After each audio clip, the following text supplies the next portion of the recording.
ce que je souhaite à l'extérieur, je suis bien. Si je n'ai pas par contre ce que je souhaite à l'extérieur, je suis mal. Comment se fait-il que lorsque ce sentiment de joie naît en moi, il repart si vite?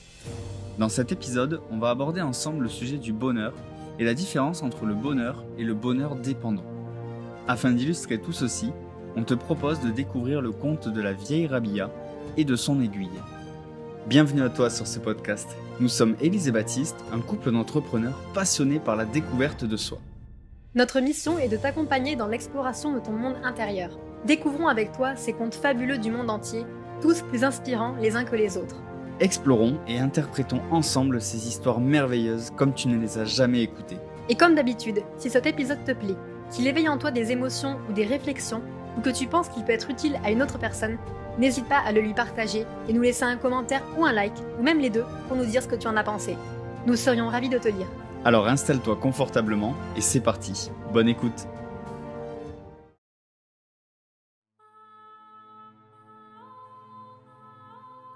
Un soir d'automne, dans un petit village de campagne, une vieille dame examine le sol devant sa cabane. Le soleil commence à tomber à l'horizon. Les lampadaires de la rue s'allument. La vieille dame continue d'examiner le sol devant chez elle, en déplaçant les feuilles avec sa canne.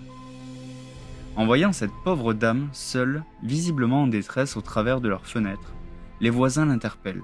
« Que cherches-tu, Rabia ?» J'ai perdu mon aiguille. À la vue de tant d'agitation, les voisins se mirent un à un à sortir de leur maison pour chercher avec elle.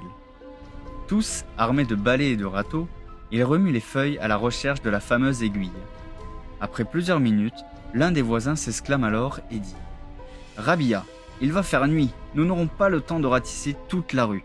Essaie au moins de te souvenir où as-tu pu laisser tomber cette aiguille. » À cela, la vieille dame se redressa et dit « Je l'ai perdue chez moi, à l'intérieur de ma maison. » Déconcertés, les autres voisins se redressent à leur tour et s'exclament « Mais alors, pourquoi chercher dans la rue ?»« Parce qu'il y a ici de la lumière, tandis que chez moi, il fait noir. » »« Mais voyons, Rabia, même avec de la lumière, tu ne trouveras pas une aiguille qui n'est pas là. Rentre plutôt chez toi et allume la lampe. » Rabia se mit à rire à plein poumon et après quelques instants reprit. « Vous êtes bien malin lorsqu'il s'agit de choses simples de la vie. Quand déciderez-vous donc à utiliser votre intelligence pour vivre en profondeur? Je vous vois tous chercher au dehors ce que vous avez perdu au dedans. Croyez-vous pouvoir trouver le bonheur ou la joie dans le monde extérieur? L'avez-vous donc perdu quelque part hors de vous-même? » Rabia planta là ses voisins penauds et rentra chez elle. Ce récit nous rappelle à quel point il est plus facile spontanément de chercher à l'extérieur ce qui réside à l'intérieur de nous. Pourquoi cherchons-nous tant le bonheur à l'extérieur? Peut-être l'avons-nous perdu là-bas?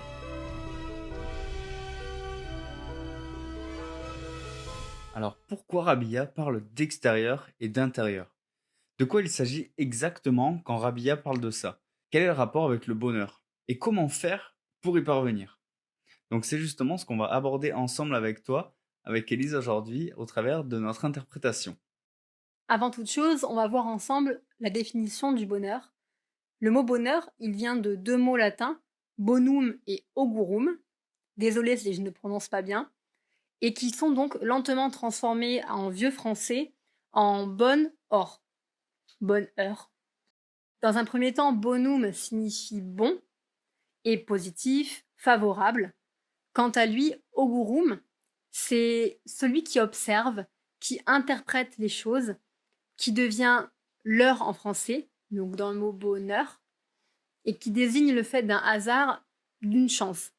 Le mot, on voit en anglais, le mot happiness, il vient en fait du nordique, où hap, donc H-A-P, ça signifie la chance. Le mot bonheur, il renvoie donc à l'idée d'un état de contentement qui est non seulement durable, qui est permanent, mais qui peut aussi aller croissant.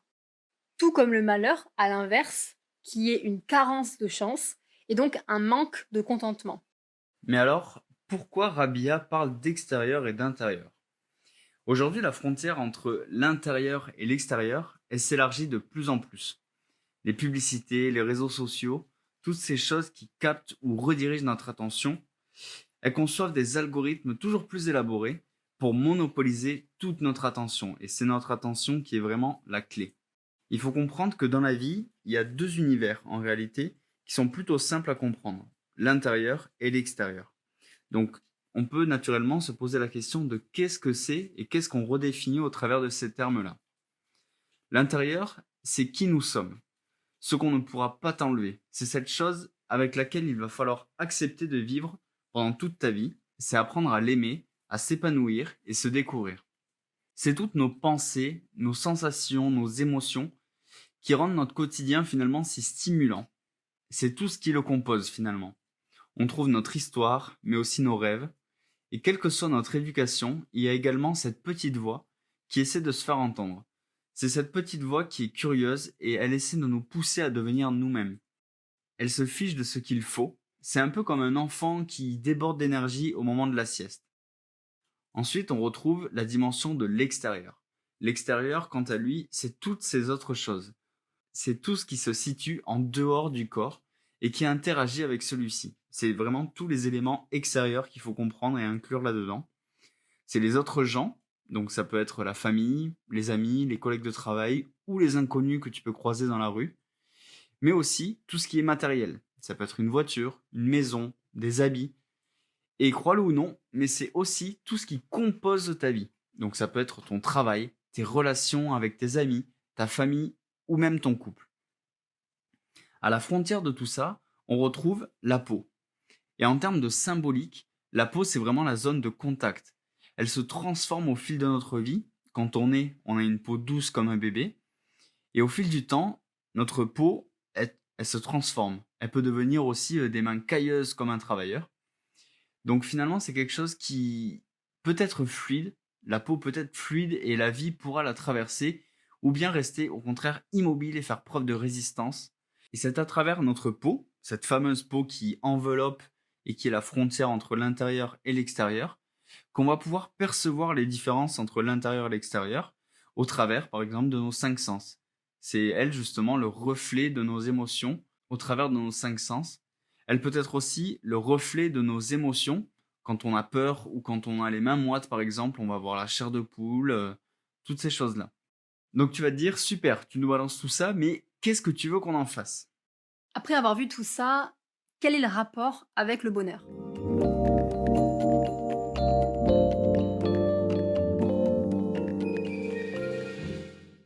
Je voudrais maintenant qu'on se questionne sur le sens de la phrase de Rabia. Qu'est-ce qu'elle a bien pu vouloir nous dire au travers de cette morale et qu'est-ce qu'elle a voulu faire comprendre à ses voisins? Un postulat de base, je pense qu'on est quasiment tous d'accord dessus, qu'on recherche quasiment tous le bonheur. Le monde, depuis plus de 200 ans, ne cesse d'avancer à une vitesse folle. On le voit, les technologies, les innovations, elles poussent en ce sens. Ça améliore le confort. Et aujourd'hui, notre survie, elle est assurée. On sait qu'on n'a plus à se soucier de savoir si on va trouver à manger, si on va survivre le soir. Il y a même des Uber.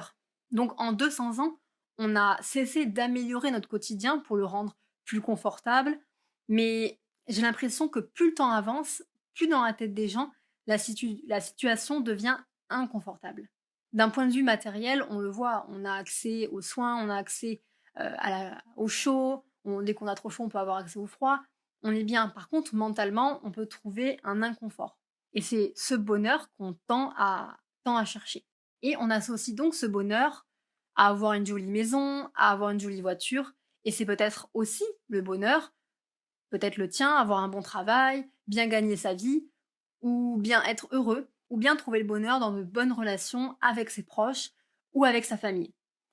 Mais si finalement tout ceci n'était que des stimuli au bonheur intérieur, tu ne t'es jamais demandé pourquoi ce sentiment de bien-être, où tu te sentais heureux, était si volatile en toi?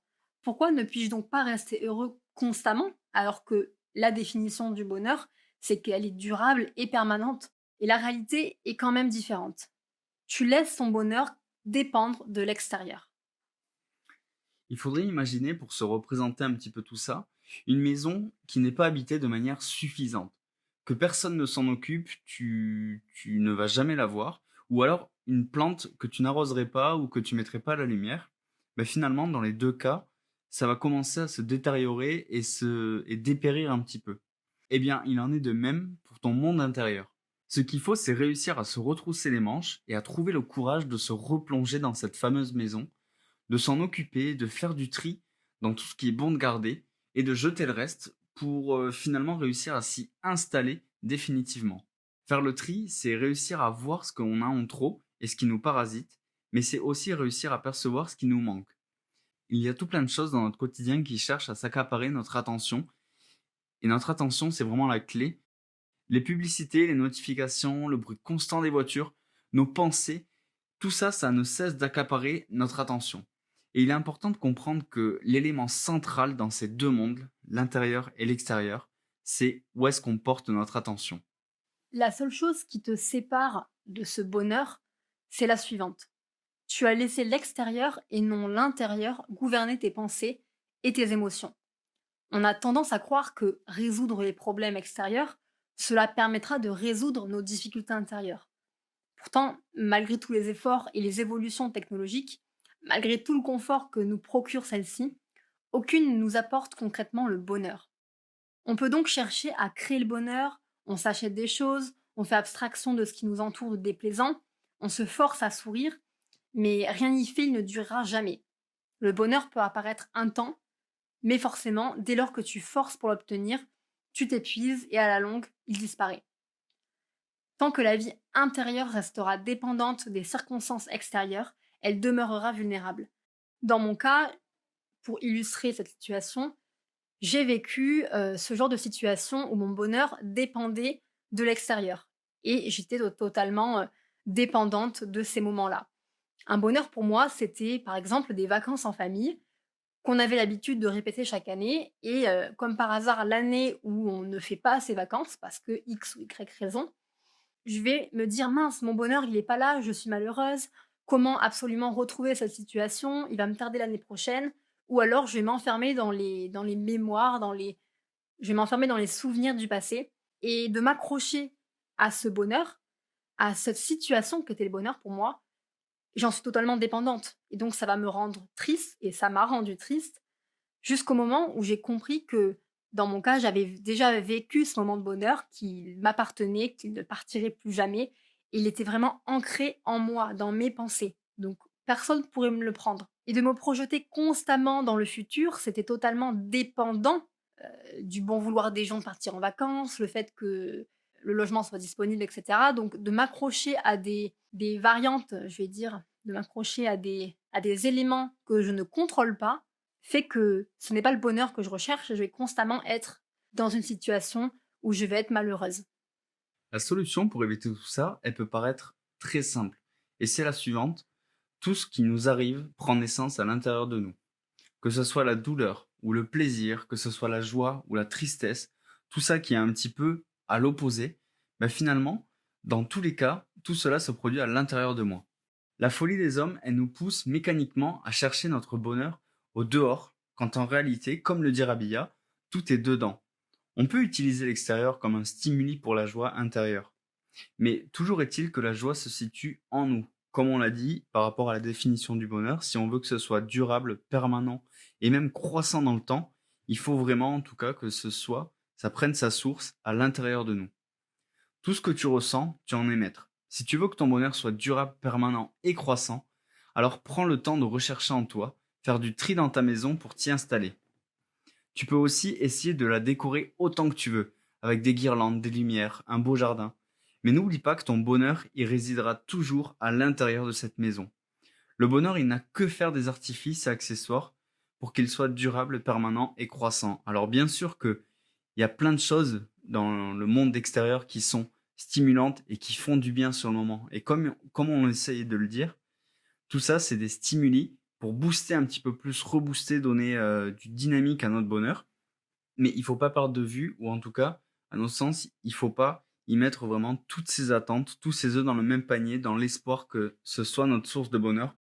Après avoir discuté de tout ça, on peut se permettre de se poser la question de ce qu'est ce bonheur, si on devait peut-être le définir, si ça ne vient pas directement en vous, et c'est normal, ça peut prendre du temps, des années de réflexion. Comme on a pu le dire, c'est une source interne, c'est quelque chose qui ne va pas changer avec le temps selon les commentaires des gens, leur estime de vous par exemple.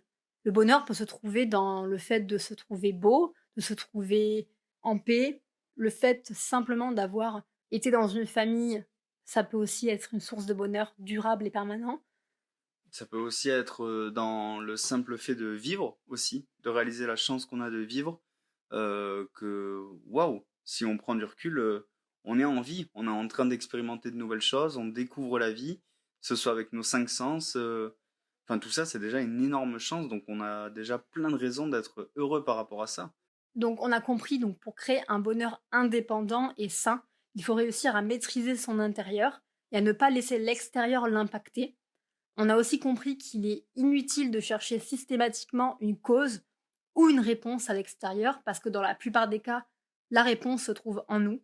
Par exemple, si on reposait son bonheur sur un événement familial et que par le destin ou une erreur ou ce que vous voulez, ça ne fonctionne pas, bah, de suite vous allez vous en vouloir, vous allez devoir trouver quelqu'un et parfois vous n'aurez jamais de réponse et c'est pas grave de ne pas avoir toujours une réponse.